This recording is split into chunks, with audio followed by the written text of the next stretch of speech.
আসসালামু আলাইকুম। আপনারা সবাই কেমন আছেন? আশা করি সবাই ভালো আছেন। আপনাদের দোয়ায় আমিও ভালো আছি। আপনাদের মাঝে আবার একটা রেসিপি নিয়ে আসলাম, ভাপা পিঠা। তার জন্য এটি আমি চালের গুঁড়ো নিয়ে নিছি আর সামান্য কিছু লবণ দিয়ে অল্প অল্প পানি দিয়ে আটাগুলো ভালো করে ছানিয়ে নিব।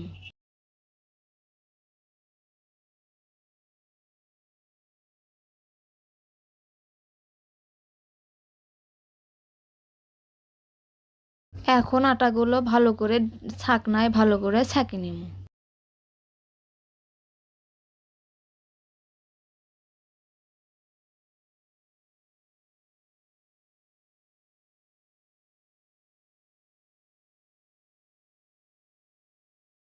এখন একটা খুরার উপর আটাগুলো ভালো করে নিয়ে তার উপর গুড় দিয়ে নেব।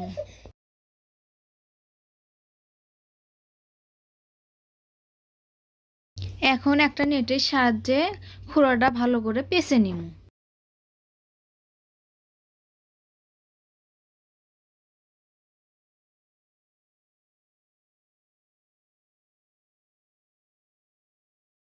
এখন ভাপের উপর খোড়াটা দিয়ে ভালো করে জাল দিয়ে নেব।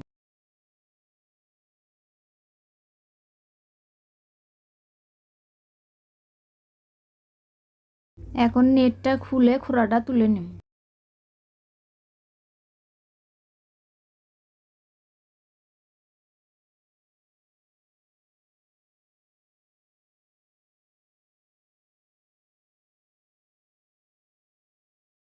এখন আবার নেটটা ভালো করে পেঁচে একটা ঢাকনা দিয়ে ঢাকে দেব কিছুক্ষণ সিদ্ধ হওয়ার জন্য।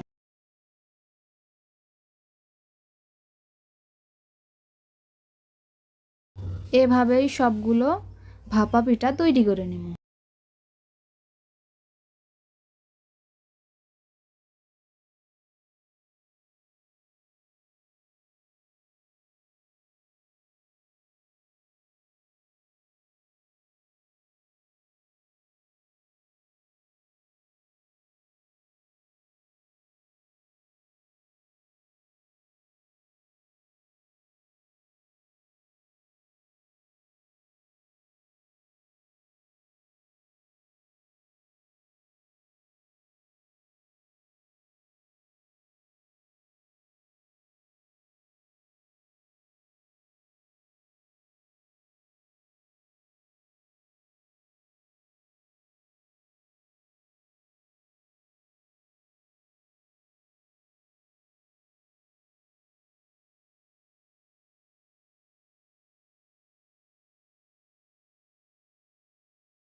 এই তো আমার ভাপা পিঠা তৈরি করা হয়ে গেছে। কে কে ভাপা পিঠা পছন্দ করেন কমেন্ট করে জানাবেন।